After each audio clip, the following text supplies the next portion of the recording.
Let's go.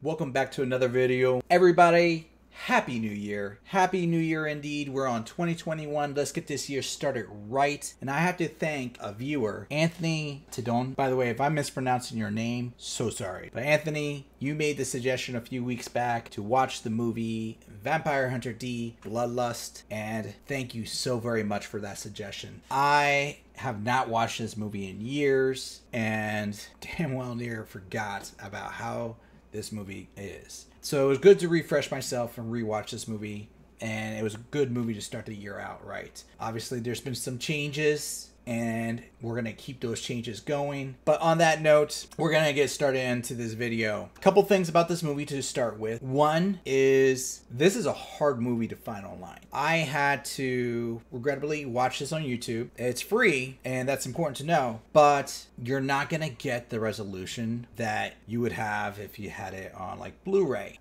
You can get it up to 720p, but I'll dive into it more as to why I'm going to suggest if you're going to really watch this movie, you might want to invest in getting at least a DVD or Blu-ray on this. You don't find it on Netflix, Amazon. They may change that down the line, but at this moment, none of the major streaming sites have it. On that note, if you are looking online through other parties that have it, like YouTube, mind you, it is 103 minutes long. So you're gonna want to look for a cut that has roughly 140 minutes to it. If it has longer than that, there might be some extra editing that people have put in, or if it's shorter than that, they may have cut some scenes out. So you're gonna want to keep an eye out for that. Some fun facts about this film. The movie came out in September of 2001. This film is 20 years old. And the cool thing about this film is when it came out, it was originally dubbed in English. This movie was meant for our audience. They meant it for English, and then they redubbed it in Japanese and Cantonese and other languages, so forth. So if you're searching for this, don't worry about the dubbing not syncing up right or anything like that. It's definitely there. Secondly, also the movie's director, Yoshiaki Kawajiri, and if I mispronounce it, again, my bad. He has been known to do a lot of other works. And when I looked into him, some of the classics that I grew up with were a result of him. Just to name a few, he was the director on Wicked City, Demon City Shinjuku, Ninja Scroll. Of course, he did one of the segments on The Animatrix. It was called The Program, I believe. So he's got a lot of roles being a director for some very popular anime. I'm sure one of those you may have been heard of if you haven't seen before. And he's done a lot more on top of that for storyboard art. So he's been influencing anime for decades now. Even to the point that there is a pre-production for Vampire Hunter D, I believe it's called Resurrection, a series. It's going to be a CGI animation series. It's had some delays, but supposedly it's supposed to air in 2021 this year. And he's directing that one too. So if his work here in Bloodlust carries on into the series, then we may have some positive results coming in for that. Before I give you that cut time, you should know that the quick synopsis of this movie is a girl is abducted by a vampire, and a legendary vampire hunter is hired to bring her back. That is the short and gist of the story. Now, if you don't want to see any spoilers, discuss anything that gives away the storyline, check below. I had the timestamp right about here, and it will also be in the description, so you can jump right ahead and be spoiler free. On that note, let's get this baby started. So we start our film looking into the scenery, background. It pans out really quick, and you could tell you're in a city at night. There's a wild dog in the city just growling. At first, when you listen to it, it sounds like a demon dog kind of situation. And then he's looking down this alleyway or a street. All of a sudden, these lanterns that are shaped like crosses are being like crushed. You can tell it's by an invisible force. The dog gets frightened. A shadow comes across and you see that it's this carriage that's coming through. As the carriage is passing, the lights are cutting out.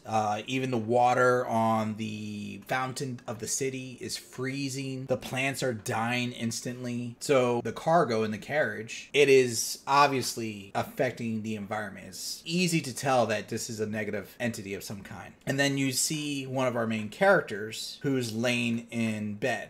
You don't know she's the main character at the time. Looks to be a pretty girl, kind of with her eyes open, kind of glazy a little bit. Looks like she's about to cry. And then the window opens wide and you see this guy hanging upside down and then opens up his cape looking like a giant bat. For imagery purposes, imagine if it was Batman hanging there and then just go whoosh. That's kind of the imagery you get. And then you get a little bit of an intro, just dialogue-wise, where they talk about setting this, the story, where it's saying that thousands and thousands of years in the future, vampires once ruled the night, and they were plentiful. But because they were there, bounty hunters were developed to fight off the vampires. And it talks about one such vampire who was a half-breed. He was a Dampio. His mother was human, his father was a vampire, and his name is D. Then it cuts to a daylight scene where you see these guys with rifles all pointing in one direction, and they look to be at a destroyed chapel of a church. No roof. There's walls, of course, and they're all like pretty freaked out, sweating. Obviously, it looks pretty hot too. It's like a desert kind of environment. And you see our main character coming up with his horse. It's like a cybernetic horse. Doesn't say anything, comes in. And these guys, dead to rights, have him in their sights. But you see them freaking out like they're kind of nervous. He shows up. Turns out he's there for a meet. The girl was a member of a rich family, and her brother tried to rescue her initially. And he got hurt, and he was there with like 50 men, and they all got killed and slaughtered. He hires D to bring her back. He offers D $10 million. D initially refuses. He says, by this point she could be turned. For that much, it's not worth it. And then her father, who's like an old man in a wheelchair, turns around, tells him, we'll double the price, but you have to bring her back to us no matter what. If she is turned, kill her and then bring her back. He accepts the mission, takes a down payment, of course, and then he's on his way. Oh, and before he leaves, the brother does tell him they also hired another group called the Marcus Brothers, and they got a head start on D. D rides off, and we pan off to a night view now, and this giant tank of a vehicle comes in to this town at night, and it's got all these crosses. Like the engine block, where the vent for the engine block is shaped like a cross. The windows are shaped like crosses, so it's all around the vehicle. It opens a door and this like hand comes out from the shadows, grabs this bum by the neck, and they question him, have you seen a carriage go by or anything unusual? He goes, no, I haven't seen anything. Then they turn his head around and they see he's been bit, and he's like, well, he's been here. And then they shoot the guy in the heart as he was changing. And he was changing into like this kind of vampire-like ghoul, which you find out they refer to them as zombies. So they're like vampires, but they're not. And they're like, let's get to work. And that's our introduction to the Marcus Brothers. The one that says, let's get to work and steps out, his name is Borgoth. And he's always with a cigar in his mouth, has a bandana. He has a cool apparatus on his arm that is like a crossbow. So he extends his arm out, pulls it back. And what he does, he has a trick where he'll hold a bunch of arrows in his hand and he'll just fire them off like machine gun style. Then you have the bigger brother, Nolt. There's this big dude, like a tower of a guy, who has a cross painted on his face, holds on to this giant mallet with a spike on it, and he just is wailing on the nearby vampires. The smaller brother, who is Kyle, and Kyle jumps out from the vehicle, pulls out these two blades on his hands, and they start spinning, and he uses those to cut through the zombies. There's two other members of the crew. They're not siblings, the other two members. One is a blonde-headed girl, Layla, and this guy who's just laying in the back of the truck with like an IV strapped to him and like his heart being monitored at all times, Grove. Later, as the story goes, there's a purpose for this. But Layla is shooting them with this cannon of a gun, and they annihilate the entire zombie village. As they finish up, they hear horse steps. Borgoff shoots off an arrow blindly to hit the horse, and D catches it. D caught up to them. Borgoff is like clapping. He's like, stranger, whoever you are, I am impressed. Now, do me the honor of telling me who you are. I am Marcos. If we're in the same league, we should be working together. And he's like yelling this across a field. D, being ever the cool guy that he is, and you should know that he is like this beautifully sculpted figure, kind of feminine looking at the same time, but just, he's supposed to be that smooth guy. And he just goes, D. And he rides off. Never raises his voice. And then, of course, Layla, for whatever reason, catches an ass and decides to chase after D. Where the other brothers are like, we should just keep going. And she's like, no, I'm going to chase him on a motorcycle. And you're like, okay, let him do the work. We'll follow after. D, for whatever reason, he's really good on that horse. He can tail anybody, even through a desert that is full of these sand mantas, which are basically the sandworms from either Beetlejuice or Dune, but instead of being worms, they are giant manta rays that jump out of the sand. D will not stop. He is a man with a mission. He will take his horse that he's on and he will jump from manta to manta to get across that desert. While he's doing this, you get an introduction to another character just known as Left Hand. And basically, D has a parasite that lives in his left hand that will emerge a face, and it talks to D. D is not a talker. You don't really see D talking that much throughout the entirety of the movie. It's mostly gonna be his hand talking. His hand has an attitude, is a little bit of a jerk, likes to get on D's nerves, push his buttons. Fast forward a little bit, D finds one of the hideouts where the vampire lord is hiding. It's like this cube made of mirrors. It is protected by these motion detectors, is the best thing I can say. And it's kind of a nifty trick where he just takes rocks, and as he's walking forward, he's flicking pebbles all over the place. And that's kind of triggering the motion detectors to hit the rocks first so that he is not being hit by the lasers. And he's trying to search for the doorway. But before he can get there, Layla shows up on her motorcycle and she jumps in, trying to dodge all the lasers. This is, of course, right when dusk happens. She does not do a good job of dodging. She gets hit by one of them. And at the same time, the carriage manifests and tries to ride off and get away. And it's being driven by the main vampire, Meyer Link. D just rides past Layla, jumps onto the carriage. He's like, I'm here for the girl. Meyer Link's like, she came willingly with me. He's like, you're a liar. There's no way in hell that she would want that. And they start fighting. And he gets an injury in on Meyer Link. And as he does that, Charlotte has been paying attention. She cries out his name. And that causes D to freeze up a bit. And he gets knocked off the carriage. Because now he's wondering, maybe there is some truth to what Meyer Link is saying. He goes back to his horse, and in the process of gathering his stuff, he sees Layla on the ground. He decides he's gonna patch her up before he leaves, and as she is about to leave after patching her up, she wakes up, and she assumes that he tried to have his way with her and do anything, and he goes, no, I patched you up and that's it, and now I'm on my way. And she's like, is that all it is? He's like, take my advice, go home, mend your wounds. And she's like, what are you, my mother? And he's like, no, I'm not your mother, but you did ask for her when you were passed out. I thought you might need her. It's a little bit of a burn. I liked it. Layla was not really happy with that. But either way, she gets back with the other Marcus brothers, and they are trying to catch up with D. And they mentioned that Meyer Link is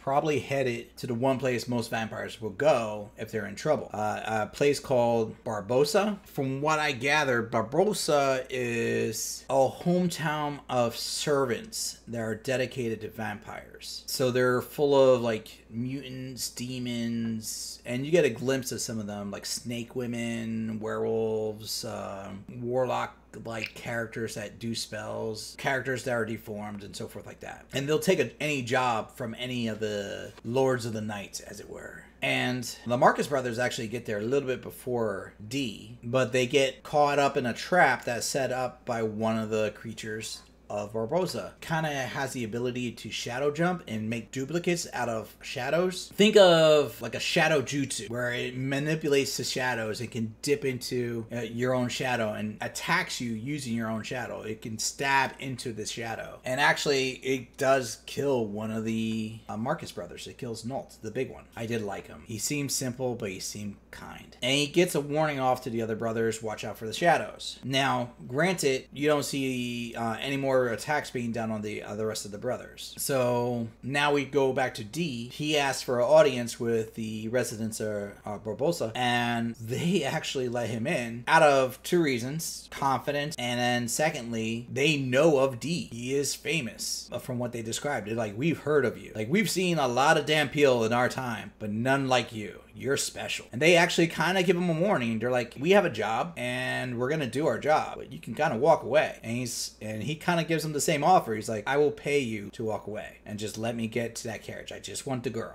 And there's the elder of the village, and he goes, we were paid $100 million, and unless you're gonna pay double. And D's like, what if I can't? And the old man's like just laughing. He's like, we'll still hold our word. We never betrayed the people of the night. We're always gonna do what we do. And D is smart. He's trying to play on their loyalties. He's like, listen, there's so many of you. Where's the respect and honor if you're all gonna attack me at once? And they're like, oh, you're clever. We're still gonna kill you. And D's like, yeah, but I'll kill a lot of you before I'm done. A lot of smack, like underhanded smack talks going through back and forth. Now we get to see why we have Grove, the guy who was bedridden in the back of the truck, because they give him a shot and you don't know what it is at first, but then you see Grove floating through the city like a spirit. And even the characters from the town are not familiar like what he is. They're like, what the hell? And he just shoots these orbs of light everywhere, and he's like this deadly ghost that's just killing everything in sight, just eradicating them. That's the cue for Meyer Link to try to escape, and he takes 3 of the guards from Barbosa with him, and the spirit guy is trying to chase after Meyer Link, and D's trying to chase after them. Spirit guy gets in the way. D cuts the spirit away, forces him right back into his body. As they're making their escape, D's right on their ass, and the shadow user captures D in the shadow trap, leaves him there, while the others, the Marcus brothers, are now chasing the carriage as well. The shadow user stays behind to try to trap the Marcus brothers again. This time, they're watching the shadows. One is kind of being a lure, that's Kyle, while Borgoff is actually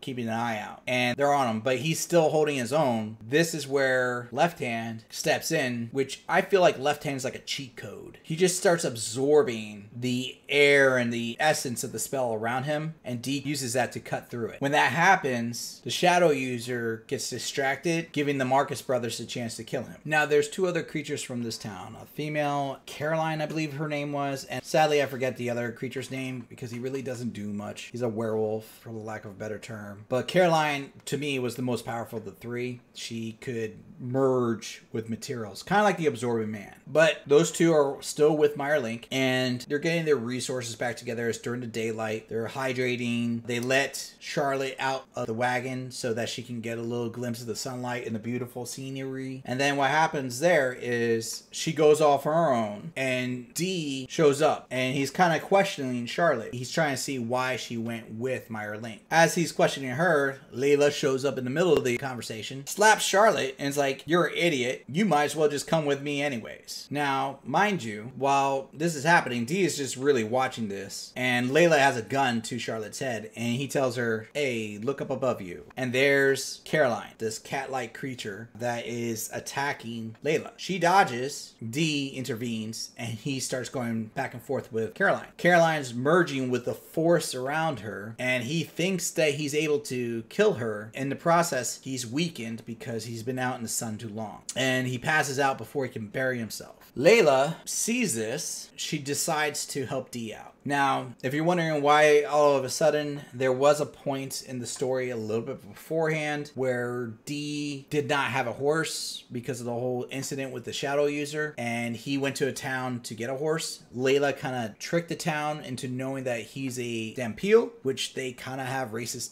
hesitancies towards Dampiels because essentially they're vampires. So they were telling him to get out of the town, and he had already paid for the horse. Turns out the old man he paid off to get the horse was a kid that he saved years ago, and the town did the same thing. They hired him, he did his job, he saved the kids, and the town refused to pay him and kicked him out anyways. So the old man was like, I owe you one, get out. Layla heard the whole story. So I'm assuming Layla's kind of breaking down a little bit on her leniency towards vampires and Dampiels. She has issues with them because she blames them for the death of her parents. So she leaves Dee buried after making him promise that if she ever dies, that he would be there at her funeral because she's worried that no one would mourn her. And as she's walking away in the rain and the storm, she gets attacked by Caroline again. Caroline is again fused with a tree, and Layla throws a knife into Caroline's head. Doesn't do anything, but by the luck of the devil, she gets struck by lightning and kills Caroline. And of course, Layla survives. Now, fast forward a little bit, we find out that where Meyerlink has been headed the entire time is to the castle of Camilla, who was a legendary vampire who was killed by the king of vampires because she was bloodthirsty. She killed a lot of people, and he killed her in her sleep with his own sword. But Meyerlink got a letter from Camilla, and the letter says, I have a spaceship. It will take you to the city of the night, and you and your loved one can stay there forever and be safe. I don't know if Meyerlink ever heard the story about her or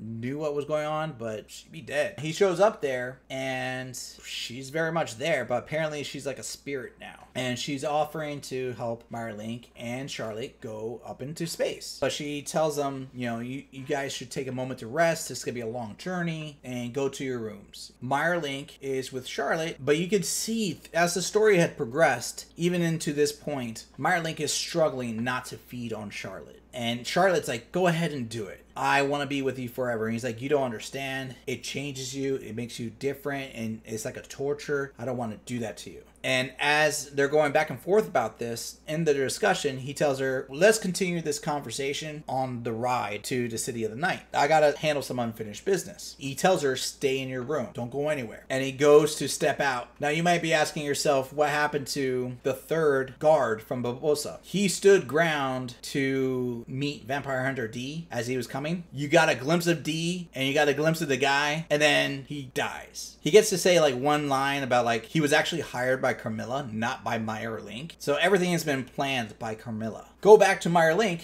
Meyerlink is in the castle, and he sees D, and he's like ready to attack D. And then here comes Charlotte, and he's like, she said she wants to come back with me. And Meyerlink, that's a lie. As soon as he says that, he gets cut down the center by an axe that was from the decorations in the castle, and the axe puts itself back in place. And he splits. You see Dee and Charlotte just fade away into bats. When that happens, Charlotte looks into the mirror, and you see Meyerlink standing in the mirror, and the room disappears, and it's just like this endless staircase filled with candles. He's like, come to me, my love. So she starts walking up. Dee gets into the castle. Layla and Borgoff go into the castle. Kyle couldn't make it. He got killed also. It was by the werewolf guy. There was a bridge moment in between. I know I'm kind of jumping around a little bit because those are smaller moments that aren't as important. Either way, the Marcus Brothers group is now down to one brother and the two other crewmen. They tell Grove to stay in the truck because he's in a weak condition. They don't know if he can do his spirit thing again. So now it's just Layla and Borgoff. They get into the castle, and they do the one thing you should never do in a haunted castle, is split up. And they know it's haunted. They know the stories. When they split up, they start having hallucinations. So now it's Charlotte who's hallucinating that she's on a staircase with Meyerlink. Dee, who's also in the castle, is now hallucinating as well. And he's seeing his mother, and she's talking to him. Layla, she's watching a little girl at a gravesite crying. And it turns out the little girl is herself. And then Borgoff, who's like in the basement, he sees his two brothers in these coffins. And he's like, you guys are alive. And he drops his arrows. And he goes to hug his brothers, and he gets stabbed in the back by his own arrows. And as he collapses, his cross melts away. Everybody else is still entrapped. D dispels the illusion by killing his mother. Layla's gonna chase the little girl, but D grabs her before she could because the chandelier was gonna drop on her. And he tells her that Carmilla's just playing with them. Soon after he does that, Borgoff shows up again, and he has D in his sights. He asks Layla a weird question. Do you love this damn pill? And she's like, what are you talking about? And he grabs her, and she realizes that he's been bitten, and he is a vampire. Not a zombie, because he can still talk. D is about to kill the guy, but he's being very cautious about it because he doesn't want to kill Layla too. And all of a sudden, Grove, the guy who was in the truck, he's in spirit mode, and he blows the arm off of Bargoff, and he does like a kamikaze move where he grabs Bargoff and he explodes himself, killing both each other, all to save Layla. Layla's there shocked. She lost everybody who's close to her, and D's like, I gotta go and get the girl. And he just runs off. At that moment, Meyer Link is fusing himself back together. Charlotte, who's still in the illusion, has been now bitten by the illusion of Meyer Link, and she is bleeding out. And the blood is going into the coffin of Carmilla. Carmilla is using that blood to reform herself and become whole again and bring herself back to life. D sees her spirit trying to come back into our world. Her spirit is like torturing D at the same time. As all this is happening, there's a clash of power, and she realizes that he is more powerful than she anticipated and suspects that he might be the son of the Vampire King, just based on the quantity of power that he has. And the fact that when he sliced her, she had a vision of the sword that belonged to the Vampire King flashing back and forth between him and the sword. So she felt that essence. Before she could complete herself, her spirit was damaged, so she crawls her way to Charlotte. Meyer Link, for the win, shows up, grabs Charlotte, and just cuts Carmilla into multiple pieces, dissipating her. Meyer Link is holding on to Charlotte as the castle's crumbling around them. Charlotte, with her dying words, is like, I'm finally with you, and I'm going to be with you forever. He's like, of course.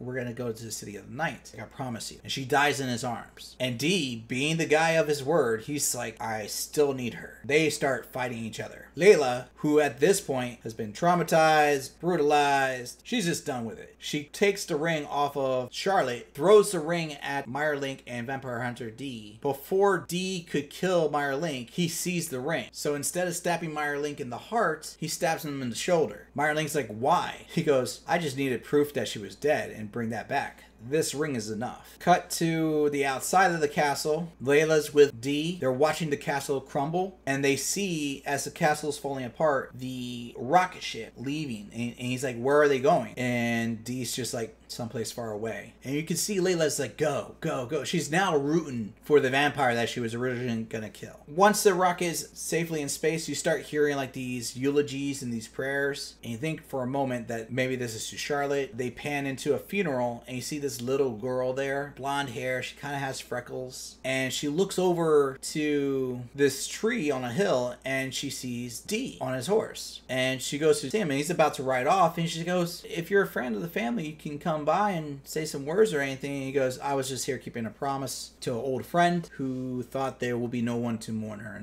And I was happy to see that that was not the case. And she goes, oh, it's you. Well, my father would love to meet you. Like, I'm her granddaughter. He would absolutely love to meet you. At least have dinner. We don't live far away. He goes, no, thank you for the kind offer. And rides away. And as he rides away, the left hand is talking to him. It's like, oh, aren't you a nice guy? But still a sloppy dresser. And that's the end of the movie. All in all, I like this movie. The first thing I need to talk into is about the graphics. For a 20-year-old film, still beautiful graphics. The way the cinematography worked, it pans through the environment so well. And everything's so detailed. When you get to the nature scenes, some areas look like this Greek architecture, where other areas look like they're out of the Old West. And then some spots look like they're like this gothic, sci-fi areas. And everything just kind of beautifully works. And the styling of the characters, you can see how certain animes were inspired buy this art style. It's like if you took Aeon Flux and Castlevania and put those two together, that's a very similar art style to what you're gonna have here, and I kind of like that. So it's very nice. And like I mentioned at the very beginning, the film was meant to be dubbed in English. The lip syncing wasn't off sync. Most of the characters really did it well. The ones I didn't like was the main girl who was kidnapped, Charlotte. Her voice dubbing for me just didn't sit right. I don't know, it's because like the way they drew her made her look like she wasn't really that much emotional, and then the voice didn't really sync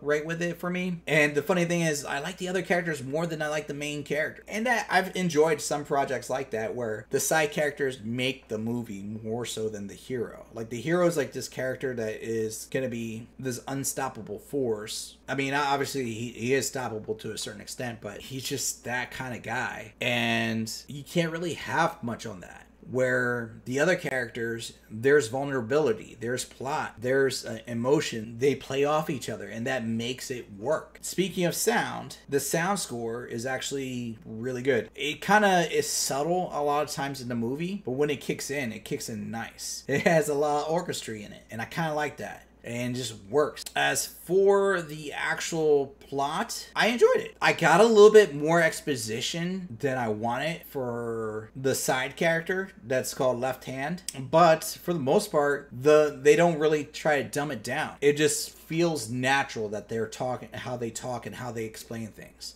So if you exclude the left hand part, then everything else kind of flows naturally, and they don't treat you like a viewer that needs to be force-fed all this knowledge. The knowledge just comes out, and it was great. I love that. I don't want to be treated like an idiot. And the way they do the story kind of gives it that Taken / Romeo Juliet kind of feel, and I like it. Watching this film again, because I watched it when it first came out, reminded me why I liked the series. I did get a little bit of nostalgia on it, which is cool, but setting this nostalgia aside, I thought this was a great film. It's the second film in the series. There's an original film that came out in the 1980s called Vampire Hunter D, just that, and this is Vampire Hunter D Bloodlust. And honestly, if you never saw the original, makes no difference. This is a standalone film. That is beautiful, where you can have a standalone film and it has nothing to do with the original, and potentially is better than the original in many ways. Artistically, it is better. Plot point wise, technically better. Vampire Hunter D Bloodlust is a superior film than the original was, and that might be a controversy for some people, and I know that one still holds a fondness in my heart. Overall, it's a superior film. I can comfortably say this is a number 4, but I am gonna take a leap of faith and say Vampire Hunter D is a number 5 on my rating scale. I give this 5 tots on the NerdTot rating scale. You can show this film through most of the year to a person who have never seen anime, maybe during Halloween. That'll probably be a better time, because it's, of course, vampires and whatnot. They don't need to see the original. You don't have to worry about dubbing being bad. Artwork is going to be beautiful and stylish. It's going to be really on point. It's a comfortable film to watch. It's over the top in certain areas, but it's enjoyable. And obviously, it's not for kids. Definitely not for that. It got blood, gore, some nudity. But they take it seriously. It's meant to be a film to watch and enjoy. So most of your audience is going to be able to enjoy it. Where some movies I've rated as number 4, they're going to enjoy, but they're for specific audiences that will carry that film more than your general populace. I think this one will hold the gambit for newcomers to anime to jump into. This could be a one and done for a lot of people, but they could watch it and then go, you know what? That was fantastic. I would love to see more movies of this quality. So I'm going to make it official, starting the year off right with a number 5 film, Vampire Hunter D Bloodlust. Thank you again, Anthony, for your suggestion. If anybody else has any other suggestions, by all means, put it in the comments below. Do the right thing. If you enjoy this video, hit that like, hit subscribe, join us for the next video. As always, continue watching anime, expand your mind, and just be excellent out there, guys. Laters. Let's go.